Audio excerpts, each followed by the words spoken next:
Hello friends, welcome to corporeal world. इस video में हम बात करेंगे प्रोजेक्टाइल मोशन के बारे में, जो कि एक 2 डायमेंशनल मोशन है। दैट इज़ ये एक मोशन इन प्लेन का एग्जांपल है। तो एक बारी छोटा रिव्यू लेंगे, मोशन इन प्लेन क्या होता है, मोशन इन स्ट्रेट लाइन क्या होता है, उसके बाद हम प्रोसीड करेंगे प्रोजेक्टाइल मोशन पर। बात करते हैं मोशन इन प्लेन की एक बारी, उसका इंट्रोडक्शन लेते हैं। देखिए, अभी तक हमने सीखा था कि 1 डायमेंशन मोशन क्या होता है, that is motion in straight line. मान लीजिए ये हमारी एक सड़क है,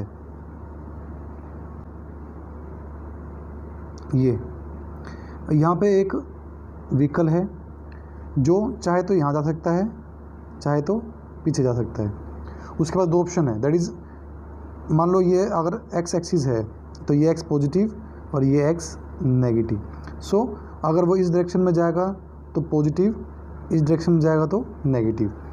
लेकिन है तो उसकी सिर्फ एक डायरेक्शन में मूव कर रहा है ना वो एक बारी में। ये तो ना कि उसका आधा पार्ट जो है आधे से लेफ्ट साइड चला गया, आधे से राइट साइड चला गया, ऐसा थोड़ा ना है। ऐसा क्या है कि वो सिर्फ एक ही लाइन में मूव कर पा रहा है। जैसे कि कोई व्हीकल है कोई कार है, आप ड्राइव कर रहे हो तो वो एक बारी में एक ही डायरेक्शन में जाएगी, वो एक साथ उड़ नहीं सकती और आगे भी नहीं चल सकती। इज़ नॉट पॉसिबल ना। उसे बोलते हैं motion in straight line, that is 1 dimension motion. Okay, चाहे तो वो पॉजिटिव होगा चाहे वो नेगेटिव होगा। अब बात करते हैं 2D मोशन की। मान लीजिए आपने एक इंसेक्ट लिया, एक मक्खी ली और उसको यहाँ पर छोड़ दिया, तो वो मक्खी क्या करेगी, या चींटी मान लीजिए, वो क्या करेगी, वो रैंडमली मूव करेगी। वो तो ये थोड़ा ना, उसे तो ना पता है कि 1 डायरेक्शन में जाना है, ना वो ऐसे जाएगी ना ऐसे जाएगी, वो रैंडमली मूव करेगी। अगर ये प्लेन मानते हैं, ये आपने प्लेन माना, एक सरफेस मानी, तो ये देखो एक्स एक्सिस में जा रही है, वाई में भी जा रही है, बोथ डायरेक्शन में मूव कर रही है। दिख रहा हो आपको कि उसकी जो मोशन है वो हर डायरेक्शन में है। तो ये मोशन कैसा है, 2 डायमेंशन मोशन है। अगर वेक्टर की बात करोगे तो वेक्टर से क्या यूज़ करके, जो हमने अभी सीखा है वेक्टर चैप्टर में, कि हम इसकी डायरेक्शन भी देखो, हर पॉइंट पे क्या होगा, इसकी डायरेक्शन अलग होगी। हर पॉइंट पे देखिए, यहाँ पे डायरेक्शन निकालो, यहाँ इधर होगी, यहाँ से इधर निकालो, इधर डायरेक्शन होगी, यहाँ से इधर डायरेक्शन होगी, तो उसकी डायरेक्शन हर पॉइंट पर अलग होगी।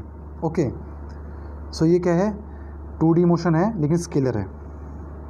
इसे आप डिस्प्लेसमेंट नहीं कह सकते, ये डिस्प्लेसमेंट नहीं है क्योंकि ये रैंडम है। ओके, बात करें 3D की। ये था हमारा motion in plane, that is 2 dimension motion. That is जो भी मोशन 2D होगा, दैट इज़ एक्स एक्सिस और वाई एक्सिस में होगा, इसका मतलब क्या है, वो प्लेन में है, that is motion in plane है। अब 3D की बात करें,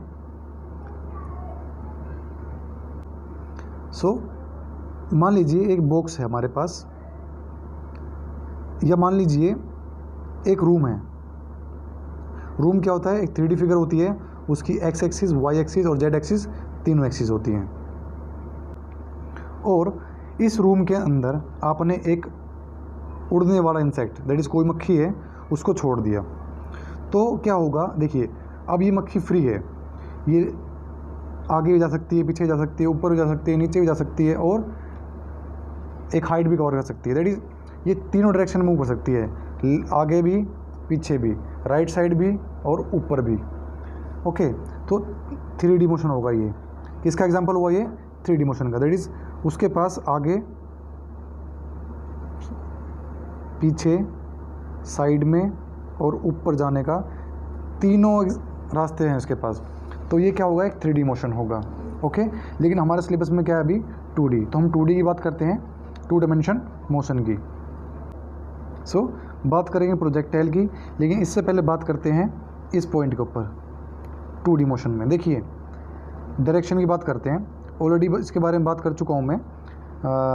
जो लास्ट मैंने क्वेश्चन करवाया था IIT के ऊपर, नीट के ऊपर एक क्वेश्चन था, vector addition of more than 2 vector. उस केस में देखिए, ये हमारी नॉर्थ डायरेक्शन है, ये साउथ है, ये ईस्ट है, ये वेस्ट है। अगर कोई ऑब्जेक्ट यहाँ मूव कर रहा है तो क्या बोलोगे, नॉर्थ ईस्ट में मूव कर रहा है। अगर यहाँ मूव कर रहा है तब भी नॉर्थ ईस्ट बोलोगे, यहाँ मूव कर रहा है तब भी नॉर्थ ईस्ट बोलोगे। लेकिन डायरेक्शन तो अलग है। ऑब्वियसली बात है, डायरेक्शन तो अलग है। देखिए सो इस केस में हम क्या करते हैं, एंगल, इनके बीच का एंगल निकालते हैं, जो हमने निकाला भी है वेक्टर वाले चैप्टर में। ओके, ये इन्फॉर्मेशन भी मैं आपको दे चुका हूँ ऑलरेडी पहले। अब बात करते हैं प्रोजेक्टाइल मोशन की।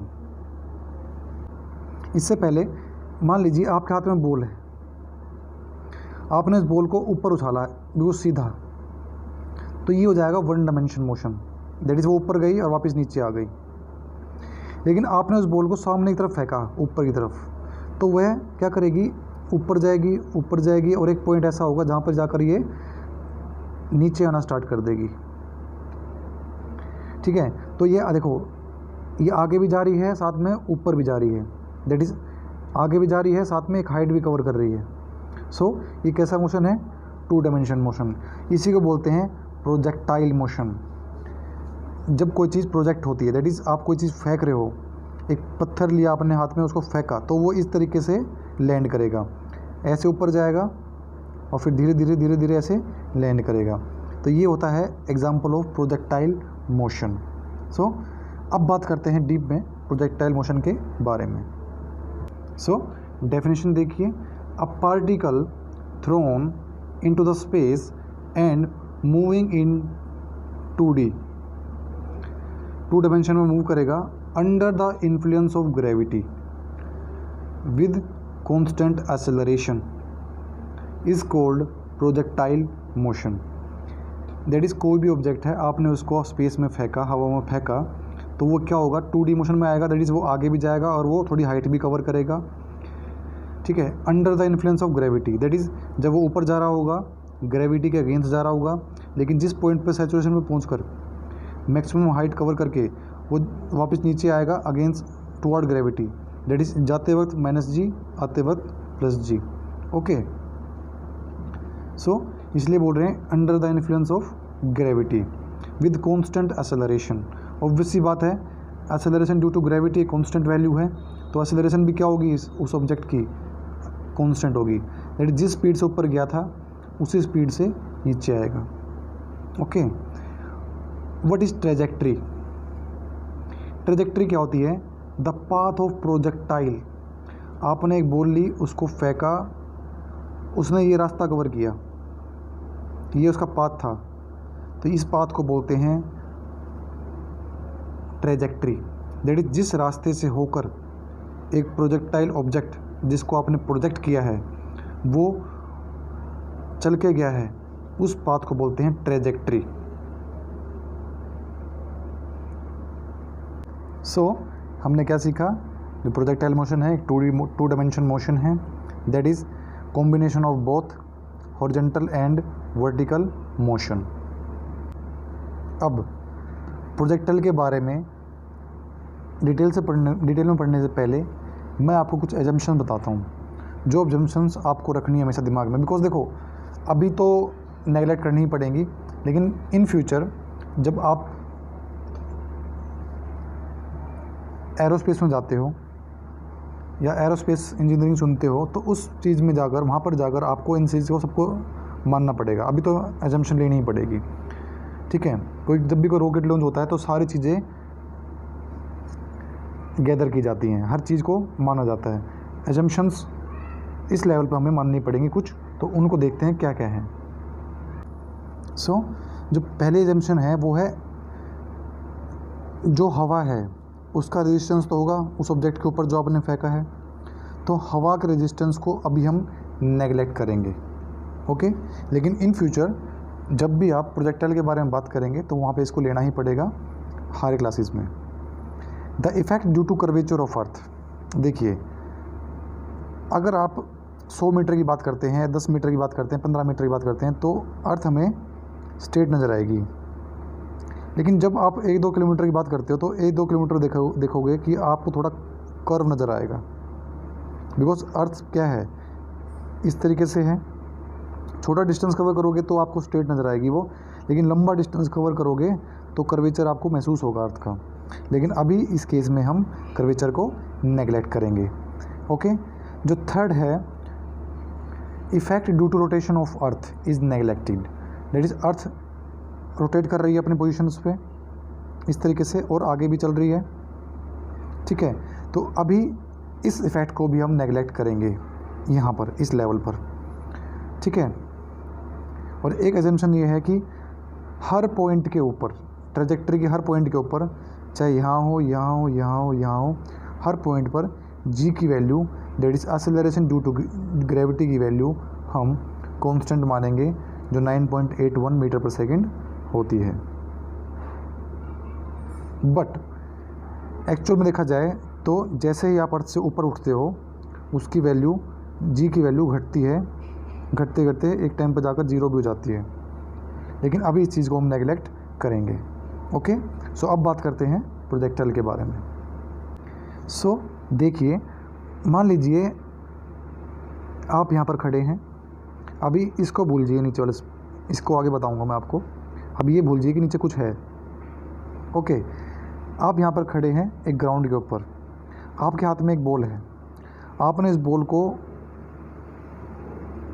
इस तरीके से फेंका यहाँ पे ऐसे। तो देखिए, मान लो बॉल ऐसे है तो आपने इसको ऐसे फेंका, उसकी वेलोसिटी इस डायरेक्शन में होगी, जो आपके ने यू इनिशियल वेलोसिटी जो आपने उसको दी है। ओके, और वह इस तरीके से आगे बढ़नी चाहिए। बट क्या होगा, वो under the effect of gravity, जो ग्रेविटी है अर्थ की, उसको अपनी तरफ अट्रैक्ट करेगी, इसलिए वो इस तरीके से मूव करेगी। ओके, आपने फेंका तो उसको एक डायरेक्शन में था इस तरीके से, लेकिन वो इस तरीके से मूव कर गई। ओके, सो वो ऐसे मूव करते करते करते करते इस पॉइंट पर आकर गिर गई। ओके, सो आपने देखा कि वो एक्स एक्सिस की डायरेक्शन में मूव कर रही थी और वाई एक्सिस की डायरेक्शन में मूव कर रही थी, दैट इज़ एक्स की टुवर्ड भी और वाई की टुवर्ड भी मूव कर रही थी। क्यों? जो देखिए, अगर आपने ये वेलोसिटी दी है इसको, अगर आप इसको रिजोल्व करें, जो ऑलरेडी हम सीख चुके हैं वेक्टर में, किसी एक वेक्टर को, वेलोसिटी क्या है, वेक्टर है, एक वेक्टर को आप रिजोल्व करते हो तो वो दो रेक्टेंगुलर कंपोनेंट में टूट जाता है, ठीक है। इससे आपको ये पता चलेगा कि जो वाई एक्सिस में इसकी रोटेशन हो रही है, मोशन हो रहा है, दैट इज जो ऊपर ले जा रहा है इसको, वो कौन ले जा रहा है, उसका ये वाला कंपोनेंट। जो वर्टिकल कंपोनेंट है उस वेलोसिटी का जो वर्टिकल कंपोनेंट है वो उसको ऊपर ले जा रहा है, और जो हॉरिजॉन्टल कंपोनेंट है वो इसको सामने ले जा रहा है, दैट इज सीधा ले जा रहा है। ओके, तो हॉरिजॉन्टल के साथ ये एंगल मान लीजिए, जिस एंगल पे आपने उसे फेंका, ये थीटा एंगल पे आपने उसको फेंका, बिकॉज ये एंगल आपको नोन होगा, देखिए, क्योंकि आपने फेंका उस बॉल को अपने हाथ से, तो जिस एंगल पे आपने फेंका है वो आपको नोन होगा। सो जहाँ पे थीटा होता है उसे बोलते हैं cos theta, that is you cos theta. ये क्या होगा, यू साइन थीटा है, जहाँ पर थीटा नहीं होता। ओके, सो दो कंपोनेंट बने हमारे पास, एक यू कोस थीटा और एक यू साइन थीटा। ये यू हॉरिजॉन्टल और u vertical, that is u v u h. Okay, तो ये क्या कर रहे हैं, इसको एक आगे ले जा रहा है और इसको एक उसको ऊपर ले जा रहा है, this one and this one. तो इस तरीके से वो ऊपर जा रहा है, उसकी एक्सेलरेशन क्या हो रही है, घट रही है। ऑब्वियस सी बात है, जिस वेलोसिटी से आपने उसे फेंका था वो वेलोसिटी धीरे धीरे धीरे धीरे कम होती जाएगी। इसका मतलब जो उसकी एक्सेलरेशन है, देखो वेलोसिटी का घटना और बढ़ना दोनों में क्या होता है, एक्सेलरेशन होती है, एक में पॉजिटिव एक्सेलरेशन, एक में नेगेटिव एक्सेलरेशन। लेकिन एक्सेलरेशन तो है, ये एक्सेलरेशन एक्स एक्सिस में और ये वाई एक्सिस में, किसी भी पॉइंट पर अगर आप निकालते हो तो वो उसकी बात कर रहे हैं। लेकिन ये कौन सी एक्सेलरेशन है, ये रिटार्डिंग है, दैट इज रिटार्डेशन बोल सकते हैं उसको आप, क्योंकि ये घट रही है, ठीक है। और हर पॉइंट पर जी की वैल्यू क्या होगी, सेम होगी। ओके, देखिए ये होगा इसका मैक्सिमम रीचिंग पॉइंट। इस पॉइंट पर आने के बाद वो और ऊपर नहीं जाएगी, दैट इज़ यहाँ पे आने के बाद वो दोबारा, अब देखो जितनी फोर्स आपने लगाई थी, जितनी वेलोसिटी आपने उसको प्रोवाइड की थी, वो ये इसको यहाँ तक ही ले जा सकी। उसके बाद क्या करेगी, ये डाउनवर्ड डायरेक्शन में मूव करेगी, ठीक है। तो इसकी एक्सेलरेशन अब बढ़नी स्टार्ट होगी, ठीक है, उसे बोलेंगे पॉजिटिव एक्सेलरेशन। सो उसको अगर एक्सेलरेशन को आप दो कंपोनेंट्स में तोड़ते हो तो ये उसकी हॉरिजॉन्टल कंपोनेंट और ये उसका वर्टिकल कंपोनेंट। ओके, तो ये है हमारा projectile motion. Okay, you cos theta, you sine theta, ये इसको आगे ले जा रहा है, ये इसको ऊपर ले जा रहा है। अब बात करते हैं क्वेश्चन की। क्वेश्चन कहता है, ये प्रूव्ड बात है, आप चाहो तो इसको करके भी देखना और क्या पता आपने किया भी होगा। मान लीजिए आप एक स्केट बोर्ड पर खड़े हैं, जिस स्पीड से स्केट बोर्ड चल रहा है और उसी स्पीड से अगर आप बॉल को ऊपर फेंक रहे हो, उसी वेलोसिटी से, मान लीजिए ये यू से चल रहा है और आपने इस बॉल को भी यू से फेंका है ऊपर की तरफ। सो जितना डिस्टेंस आप यहाँ स्ट्रेट में कवर करोगे उतना ही डिस्टेंस ये ऊपर कवर करके आएगी। ओके, सो क्या होगा, दैट इज़ जितने टाइम में आप यहाँ पहुँचोगे उतने टाइम में ही बॉल आपके यहाँ पहुँचेगी। दैट इज़ ऑटोमेटिक क्या होगा, बॉल आपके हाथ में ही गिरेगी। आप देखो, आपने बॉल को ऊपर फेंका यू से और आप जो चल रहे थे वो भी यू से चल रहे थे। दैट इज़ आपकी वेलोसिटी यू थी और बॉल की वेलोसिटी भी यू थी।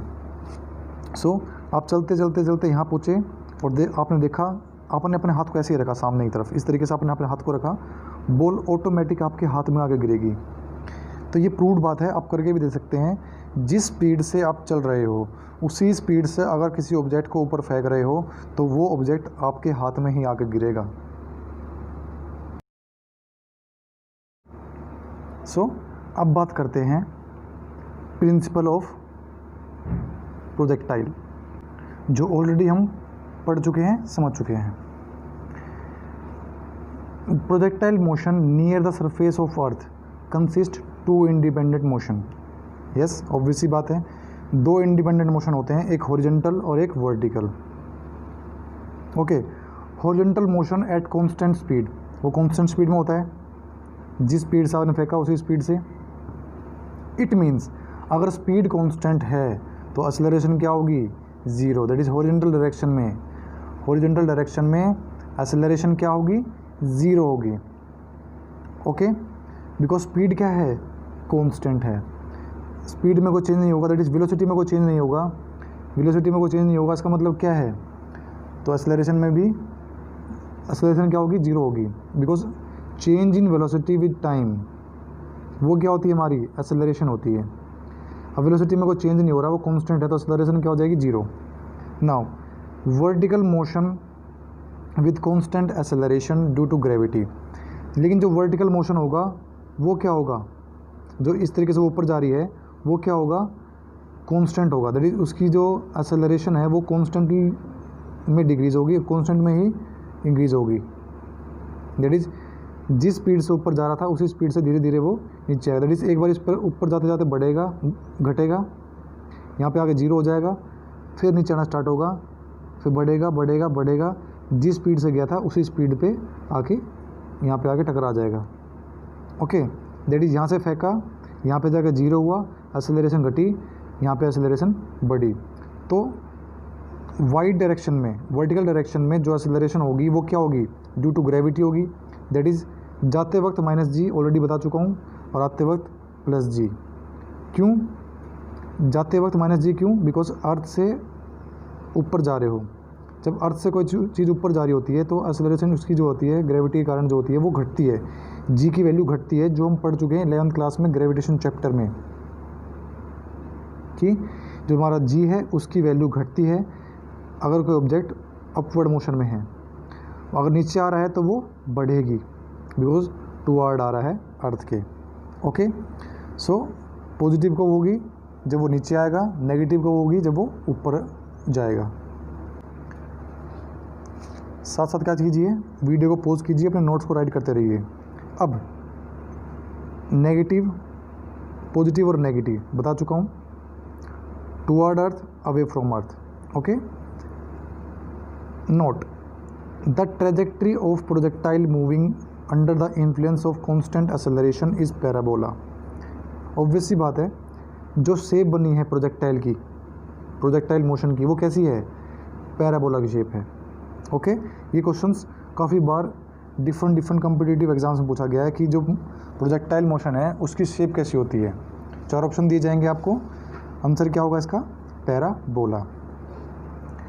Due to motion of cart, ये केस पढ़ चुके हैं, जब एक कार्ट पे खड़े हो या स्केट बोर्ड पर आप खड़े हो, स्केट बोर्ड के कारण जो काइनेटिक एनर्जी है वो आपके अंदर जाएगी और वो आप सेंड करोगे बॉल के अंदर। Okay, if you move with same speed, अगर आप किसी स्पीड से मूव कर रहे हो, उसी स्पीड से आपने बॉल को फेंका तो वो बॉल आपके हाथ में लैंड करेगी हमेशा। ये प्रूव्ड है, ये बात भी हम पढ़ चुके हैं। Just pause the video, right your notes. Next video में हम बात करेंगे time of flight, that is यहाँ से जाने में और लैंड होने में कितना समय लिया इस प्रोजेक्टाइल ने, दैट इज़ प्रोजेक्टाइल मोशन के दौरान time of flight, that is कितनी देर वो हवा में रहा, उसको निकालेंगे। साथ ही साथ हम रेंज निकालेंगे, ये range that is initial point और फाइनल पॉइंट के बीच में जो डिस्टेंस होता है वो होती है रेंज, हम रेंज को भी निकालेंगे। साथ ही साथ हम सीखेंगे उससे नेक्स्ट वीडियो में ये ट्रेजेक्ट्री, जो ट्रेजेक्ट्री हमारा, जो पाथ है हमारा प्रोजेक्टाइल का, उसकी इक्वेशन। ओके, सो मिलते हैं नेक्स्ट वीडियो में।